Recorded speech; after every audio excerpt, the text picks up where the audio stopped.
السلام علیکم FM 102.6 کے ساتھ میں ہوں آپ کا فیوریٹ ہوسٹ ایمل خان.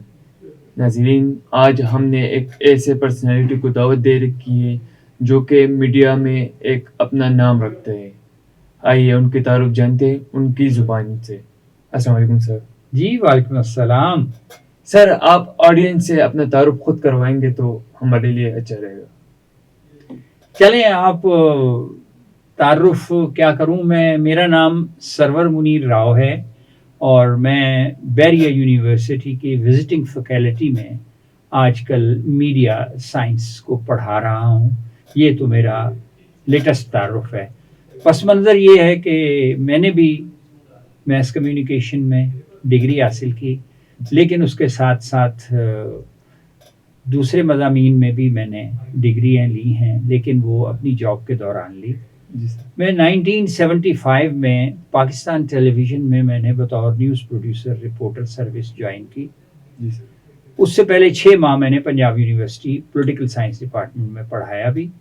سائملٹینیسلی چونکہ وہ عراق، یہ جو انڈیا اور مشرقی پاکستان کا جو کرائسس تھا، اس دور میں یونیورسٹی سیشن چونکہ لمبے ہو گئے تھے تو میں نے پھر میڈیا میں بھی داخلہ لے لیا، لاء میں بھی لے لیا.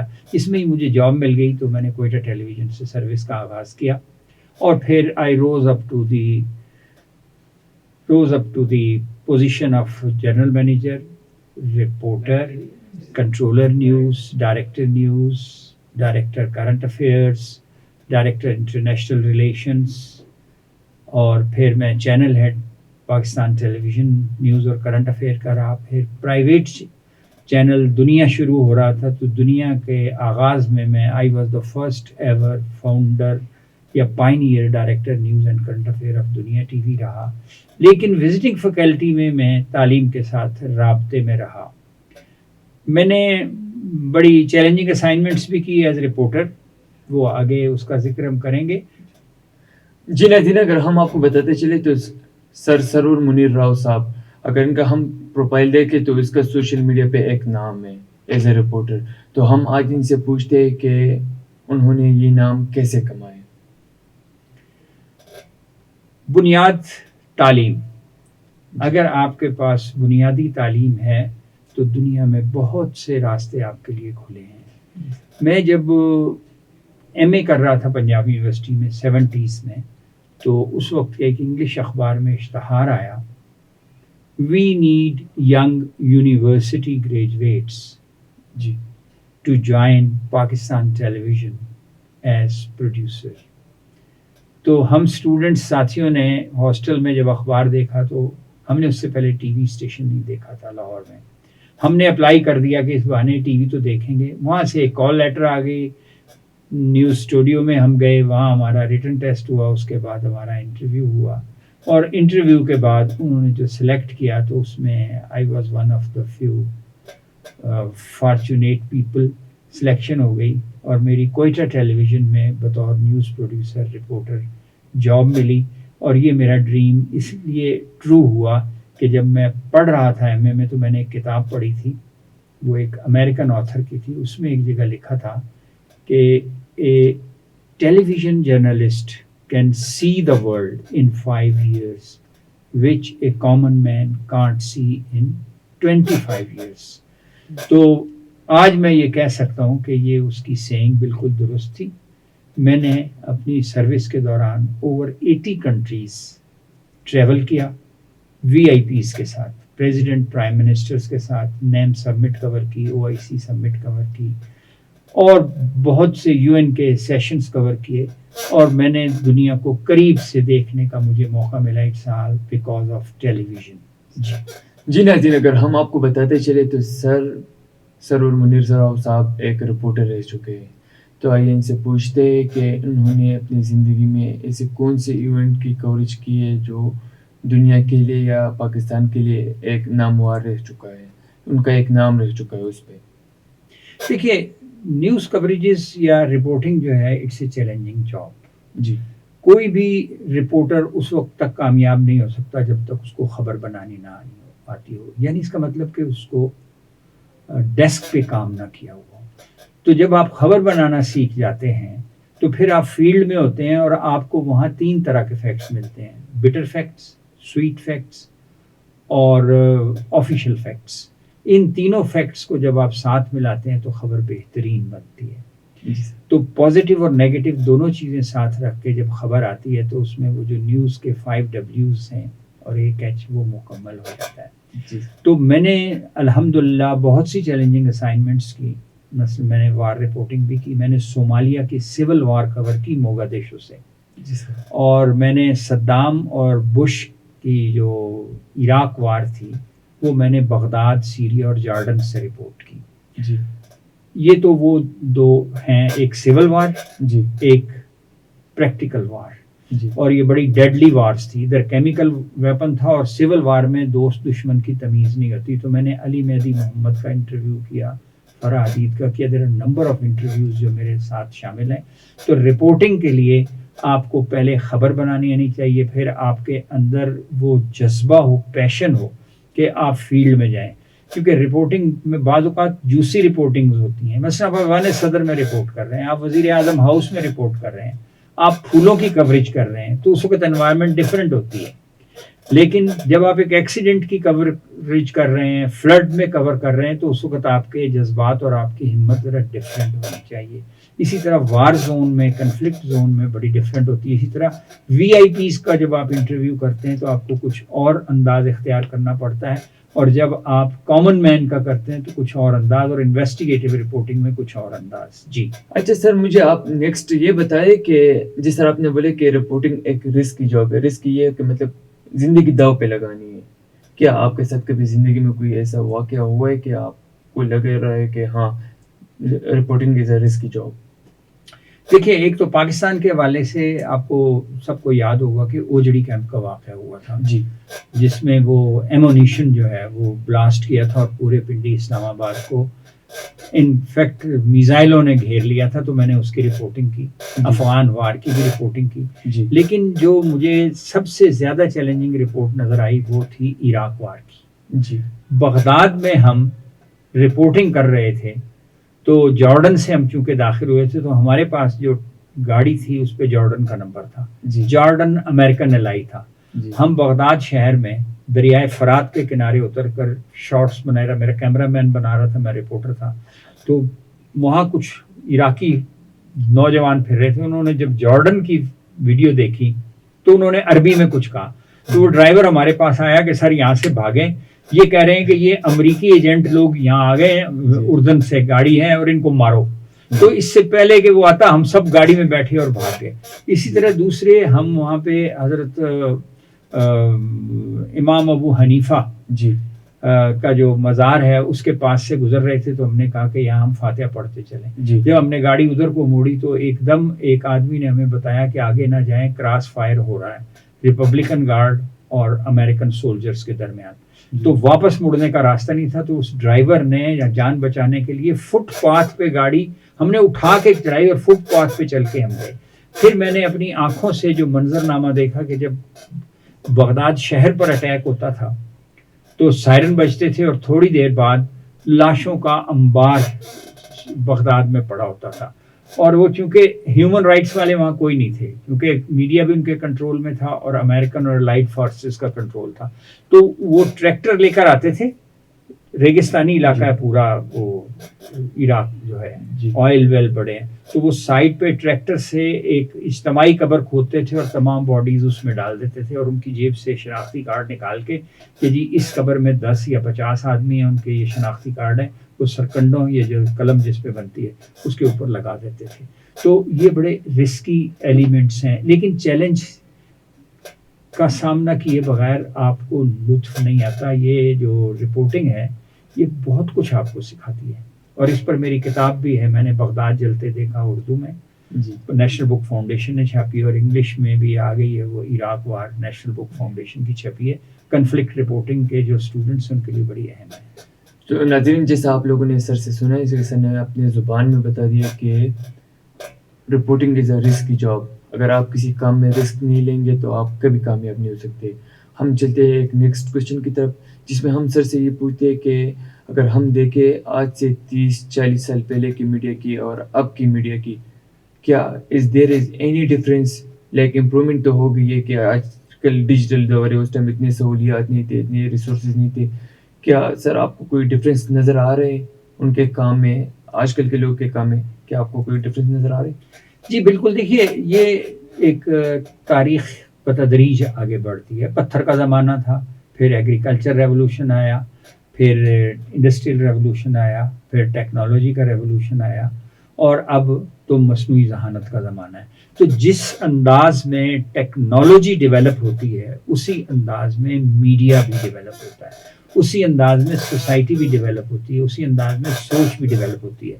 تو ایک زمانہ وہ تھا کہ صرف پاکستان میں پاکستان ٹیلی ویژن ہی ہوتا تھا, سرکاری ٹی وی. جی. انڈیا میں دوردرشن, اور جو جرمن میں DW, جی. اس طرح ہر ملک کے اپنے سرکاری ٹی وی تھے. تو اب پرائیویٹ چینلز کی بھی ایک بھرمار ہے, اخبارات کی بھرمار ہے, اور ملٹی پلورل سوسائٹی ہو گئی ہے. اور اب تو جو سوشل میڈیا آیا ہے اس نے بالکل, آپ یہ سمجھیں کہ میڈیا اب نہ تو کسی ایک چینل کی میراث ہے, جی. نہ کوئی ایک آدمی کہہ سکتا ہے کہ میں میڈیا جینٹ ہوں. جی. اب تو جس کے ہاتھ میں یہ سیل فون ہے جی. اور اس کا اکاؤنٹ ہے, جی. وہ خود میڈیا ایکسپرٹ ہے. آج جو سوشل میڈیا کا زمانہ آیا وہ بیکاز آف دس ٹیکنالوجی ہے. جی. اس ٹیکنالوجی میں اب مصنوعی ذہانت نے آ کے اور حیران کن تبدیلیاں کر دی ہیں, اور خدا بہتر جانتا ہے کہ اس سے اگلا مرحلہ کیا ہوگا. لیکن ایک انڈیکیشن ہے کہ جیسے سوشل میڈیا پر, سوشل میڈیا کیا ہے یا ڈیجیٹل میڈیا کیا ہے, یہ وہ میڈیا ہے جتنے انسان دنیا میں اور جس کے پاس موبائل ہے وہ اس پہ جو چاہتا ہے میسج دیتا ہے. تو سوشل میڈیا کو برا یا اچھا کہنے کی بجائے ہمیں یہ دیکھنا ہے کہ جس قسم کی سوسائٹی ہے اس کا عکس آپ کو اس کے میڈیا میں نظر آتا ہے. اور جو ہمارے ذہن کی سوچ ہے وہ آپ کو میڈیا کے ذریعے ملتی ہے. پہلے زمانہ یہ تھا کہ میڈیا جب پڑھایا جاتا تھا یونیورسٹیز میں یا میڈیا سائنس میں, کہا جاتا تھا کہ جی میڈیا نام ہے ریڈیو کا, ٹیلی ویژن کا, پلیٹ فارم کا, لاؤڈ سپیکر کا. جی. اور اب یہ سب چیزیں بہت پیچھے رہ گئی ہیں, سب مل کے ایک موبائل کے اندر آ کے بند ہو گئی ہیں. آج ہم اس مائک سے بات کر رہے ہیں, جی سر, ہماری ریکارڈنگ ہو رہی ہے. اب میری زندگی کا تجربہ, جب اس کو آن ایئر بھیجیں گے تو جو دیکھے گا اس کے آگے میں ایکسپوز ہو جاؤں گا. بالکل. پہلے ممکن نہیں تھا, پہلے فیس ٹو فیس کمیونیکیشن ہوتی تھی. بالکل سر. تو آج کے اس ریولوشنری دور میں میڈیا کے بغیر زندگی نہیں ہے. اور پھر آپ دیکھیں تو نیریٹیوز اور بیانیے کی جنگیں شروع ہو گئی ہیں. مختلف سیاسی جماعتیں بھی اور جو سوشل ورکرز بھی ہیں وہ انہی بیانوں کو لے کر چلتے ہیں. الیکشن کمپین مودی نے چلائی, بیانیے پر چلائی. پاکستان میں سیاسی الیکشن ہوتے ہیں, ہر پارٹی کا اپنا بیانیہ ہوتا ہے. اسی طرح یونیورسٹیز کے بھی اپنے بیانیے بن گئے ہیں کہ آؤ ہمارے داخلہ لو, ہم اس چیز کو پڑھائیں گے. آج کے دور جو ہے وہ میڈیا سے الگ ہو ہی نہیں سکتا. میڈیا اور اصل ہے کیا, یہ زبان بھی تو میڈیا ہے. آپ اور میں, آپ سوال کر رہے ہیں, میں جواب دے رہا ہوں. میڈیم ہمارا کیا ہے, یہ آواز ہے. اس آواز کو انہوں نے مائک میں بند کیا, اس کے بعد یہ اسکرین پہ آئی, اور آج موبائل فون میں آ کے یہ اربوں انسانوں کے پاس جا رہی ہے. جی سر. تو ایک انقلاب ہے یہ. جی سر. سر میں نیکسٹ کوشچن کی طرف جاتا ہوں کہ آپ ایز اے رپورٹر رہ چکے ہیں, لیکن آپ رپورٹر کے ساتھ ساتھ ایز اے ٹیچر بھی ہے, ایز اے پروفیسر بھی ہے, ایک پڑھانے والے ایک استاد بھی ہے. مجھے یہ بتائیں کہ میڈیا کا آج کل کے بچوں پہ کیا امپیکٹ پڑ رہا ہے؟ آج کا بچہ جی میڈیا کے بغیر اس کی زندگی مکمل نہیں. آپ یہ ایک ہر گھر کی کہانی ہے. جی. آج 1 سال سے بھی کم عمر بچے کو آپ اگر موبائل دے دیں تو وہ کان کو لگاتا ہے کہ میں سن رہا ہوں. وہ کہتا ہے اس کو کھول کے دو, نہیں تو گھر میں جھگڑا ہو جاتا ہے. جو نوجوان ہیں وہ گیمز کھیل رہے ہیں. اسٹوڈنٹس ساری رات موبائل استعمال کرتے ہیں, نیند پوری ان کی نہیں ہوتی. صبح کلاس میں وہ ٹیچر سے ڈانٹ بھی کھاتے ہیں, کیونکہ ٹائم ڈویژن اور ٹائم مینجمنٹ کا کانسیپٹ بھی اس میڈیا یا موبائل نے چینج کر دیا ہے. آپ کی پرائیویسی ایروڈ ہو چکی ہے. اصل چیز یہ ہے کہ سوسائٹی کی ایجوکیشن کی ضرورت ہے کنٹمپریری میڈیا ٹولز اور انوائرمنٹ اور نارمز کو سامنے رکھ کے. حضرت علی کرم اللہ وجہ کا فرمان ہے کہ اپنی اولاد کو وہ تربیت مت دو جو تمہیں دی گئی ہے, کیونکہ وہ تمہارے زمانے کے لیے پیدا نہیں کی گئی. وہ دانائے حکمت تھے, جی سر نبی پاک صلی اللہ علیہ وسلم نے کہا کہ اگر میں علم کا شہر ہوں تو حضرت علی کرم اللہ وجہ اس کے دروازہ ہے، انٹر ہوتے ہیں. جی سر تو انہوں نے کتنی دانائے حکمت ہے اس میں کہ تربیت سے منع نہیں کیا، کہا ہے فارورڈ لوکنگ ٹریننگ دیں. تو آج کے دور کا تقاضا ہے کہ اساتذہ کو بھی، والدین کو بھی بچوں کو اس ٹول کے بارے میں بتانا ہے. پہلے ہم صرف اپنی زندگی ایک زندگی گزارتے تھے جس کو فزیکل لائف کہتے تھے کہ روح ہے اور جسم ہے. جی سر اور انسان کا شعور ڈیولپ ہوتا ہے، دماغ ڈیولپ ہوتا ہے، وہ کمیونیکیٹ کرتا ہے، تعلق بنتے ہیں. جی سر اب بیک وقت آپ فزیکل زندگی کے ساتھ ساتھ ورچوئل زندگی بھی گزار رہے ہیں. ورچوئل کیا ہے؟ میں پھر یہ کہوں گا کہ ورچوئل زندگی ہے. ہم دو یہاں بیٹھے ہیں، ہم اس وقت بات کر رہے ہیں. جی ابھی موبائل پہ ایک میسج آئے، جی میں گفتگو کرتے اس کو دیکھوں، اس میں اچھی بری کوئی خبر ہو تو میرا ذہن ایک دم تبدیل ہو جائے گا. بالکل میں کوئی چیز کھانا چاہوں تو پہلے یہ ہوتا تھا کہ آپ کو پتا چلے کہ آج گھر میں میری پسند کی ڈش بن رہی ہے تو آپ یونیورسٹی جاتے ہوئے، دفتر جاتے ہوئے سوچتے تھے کہ شام کو مجھے میری پسند کا کھانا ملے گا. بالکل سر یا وہ آپ کو مہک آ رہی ہوتی ہے، آپ کے اندر وہ جذبات اور وہ جو ایک خاص قسم کی وہ جو پیدا ہوتی ہے نفسیات کی روح میں ایک انرجی سی وہ تھی خوشی کی. لیکن آج دور کیا ہے؟ وہ جو 6-7 گھنٹے کی خوشی ہے وہ 5 منٹ کی خوشی ہے کہ آپ اٹھاتے ہیں، فوڈ پانڈا کو فون کرتے ہیں مجھے فلاں کھانا دے دو، 10 منٹ میں وہ خوشی متروک ہو جاتی ہے. بالکل. اور اسی طرح ہنسی اور خوشی کوئک ہو گئی ہے. انفارمیشن کا انفلکس ہے. جی سر اتنی معلومات ہیں کہ ابھی پہلی معلومات آپ نے ابزارو نہیں کی ہوتی کہ اور آ جاتی ہے، تو اس کی پروسیسنگ کا ٹائم نہیں ملتا، جس کی وجہ سے نالج اور انفارمیشن کا جو گیپ ہے وہ بڑھتا جا رہا ہے. جی سر انٹلیکٹ لیول پر غور کرنے کی ضرورت ہے. اس پر پی ایچ ڈی تھیسس ہونے چاہیے کہ موبائل اور اے ایل کے آنے کے بعد انسانی ذہن کی گروتھ اور ایجوکیشن لرننگ میں کیا انقلاب آنا چاہیے. جی ناظرین، جیسے ہم آپ کو بتاتے چلے کہ سر کا میڈیا فیلڈ میں اچھا خاصی ایکسپیرینس رہا ہے. تو اگر ہم ان سے پوچھیں کہ سر آج کل کا دور کا اگر آپ دیکھیں نا تو فیک نیوز موسٹلی دیکھے تو لوگ بولتے ہیں کہ یار یہ نیوز فیکس ہے یا فیک نیوز، ان کے بارے میں آپ تھوڑا سا اور ریویو کر دیں کہ یہ بیسیکلی فیک نیوز ہوتے کیا ہے اور آج کل پاکستان میں اس کے کیا اثرات ہیں. دیکھیے، سچ اور جھوٹ جی یہ دو الفاظ ہیں، جی سب جانتے ہیں. بالکل سر. سچ کی طاقت ہمیشہ قائم رہتی ہے، بالکل سر. جھوٹ کی طاقت وقتی ہوتی ہے. بالکل سر. جھوٹ کے بارے میں کہتے ہیں کہ آپ اگر ایک جھوٹ بولیں تو اس جھوٹ کو چھپانے کے لیے آپ کو 100 جھوٹ بولنی پڑتی ہیں، لیکن جھوٹ پھر بھی جھوٹ رہتی ہے. بالکل. اور جھوٹ جو ہے وہ لانگ لیو نہیں ہے. جی سچائی اٹل ہوتی ہے. جی سر. رپورٹنگ میں بھی ہم جب پڑھاتے ہیں تو کہتے ہیں کہ رپورٹنگ میں 2 چیزوں کا خیال رکھو، ایکوریسی جی اور سپیڈ. جی اگر آپ کے پاس خبر ہے جی سر اور سچ خبر ہے اور آپ نے اگر سپیڈ سے نہیں دی تو دوسرے چینل یا دوسرے رپورٹر وہ خبر لے جائیں گے. جی سر.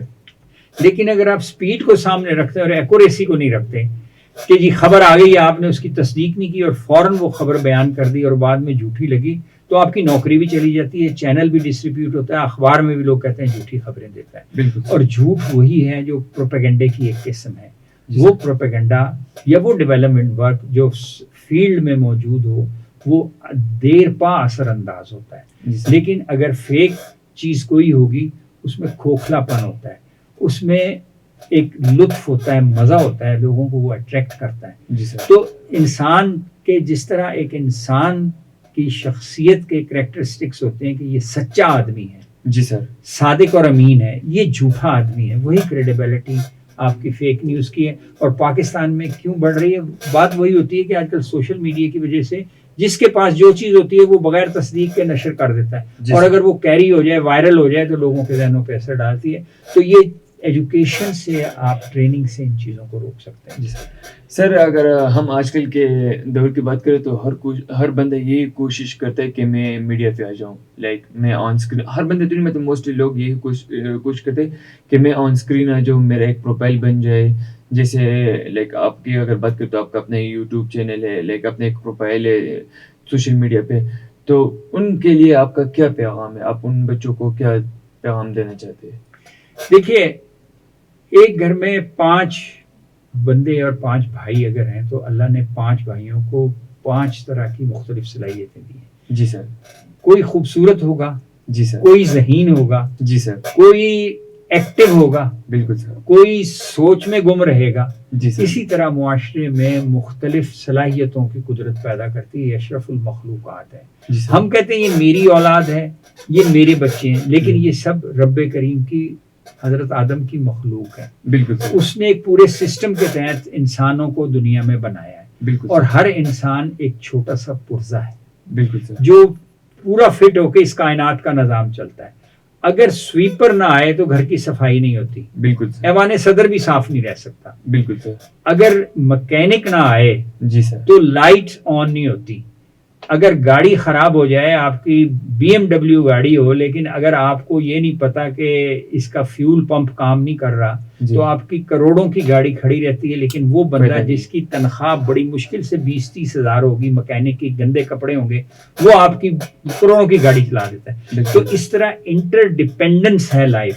جی, کوئی یہ نہیں کہہ سکتا کہ میں سب کام, وہ صرف اللہ تعالیٰ کی ذات ہے. بالکل, باقی ہم ایک دوسرے کے محتاج ہیں. جی بچہ سر, پیدا ہوتا ہے, فیڈر نہیں اٹھا سکتا, جی سر, پھر وہ باپ کو کہتا ہے کہ ابو جی چائے پانی پی لو, باپ کا منہ بھی نہیں کھل رہا ہوتا, وہ جی, ہاتھ نہیں پکڑ سکتا, وہ بڑھاپے میں پڑاتا ہے. سہارا تو یہ بن جاتا ہے. قدرت, اس طرح ہر چیز مل کے پوری یونٹ بنتی ہے. جی سر, تو ایک دوسرے کے ہم انٹر ڈیپینڈنٹ ہیں لائف. جی سر, گرمی کے بعد سردی, سردی کے بعد گرمی, خوشی کے بعد غم. بالکل, اسی طرح چھوٹا بڑا انسان ہے. جی سر, بڑے انسان بھی تبھی بنتے ہیں اگر چھوٹا کوئی نہ ہو, تو بلندی کا وجود ہمیشہ پستی سے ہوتا ہے. جی سر, تو اس لیے ہمیں ہر انسان کی قدر کرنی چاہیے. جی, اسی طرح رپورٹر میں کچھ رپورٹر انویسٹیگیٹو رپورٹر ہوتے ہیں, آپ جی, میڈیا کے تعلق رکھتے ہیں. جی سر, کچھ رپورٹر پارلیمنٹ کی کوریج کرتے ہیں, اس میں ایکسپرٹیز ہے. جی کچھ سر, رپورٹر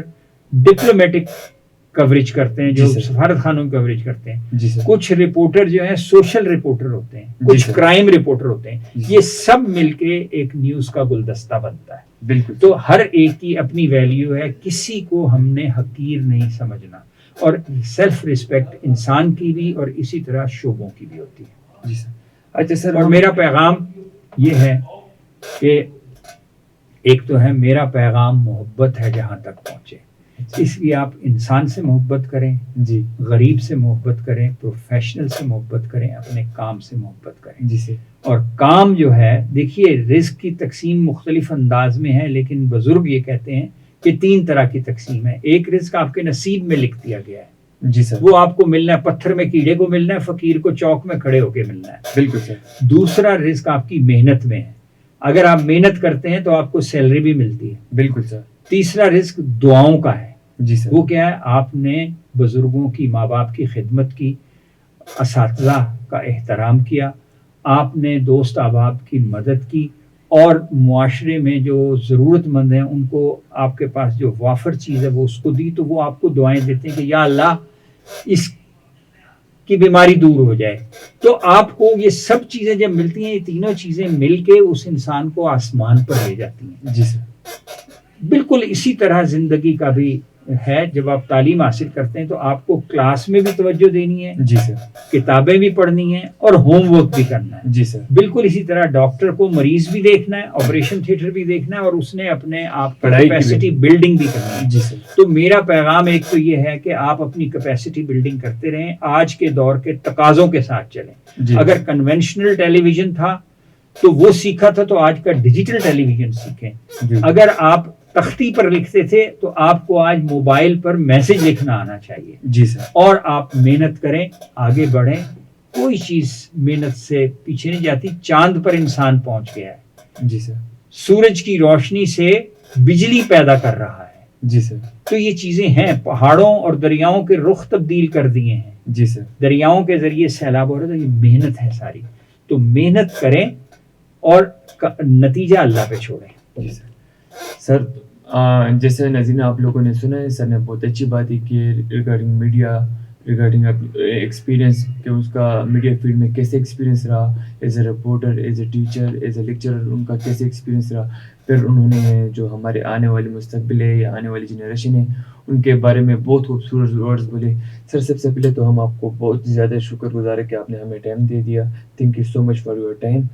اور انشاءاللہ ناظرین ہم آپ سے ملتے ہیں ایک نئے پوڈ کاسٹ کے ساتھ. اب دیجیے ایمل خان کو اجازت.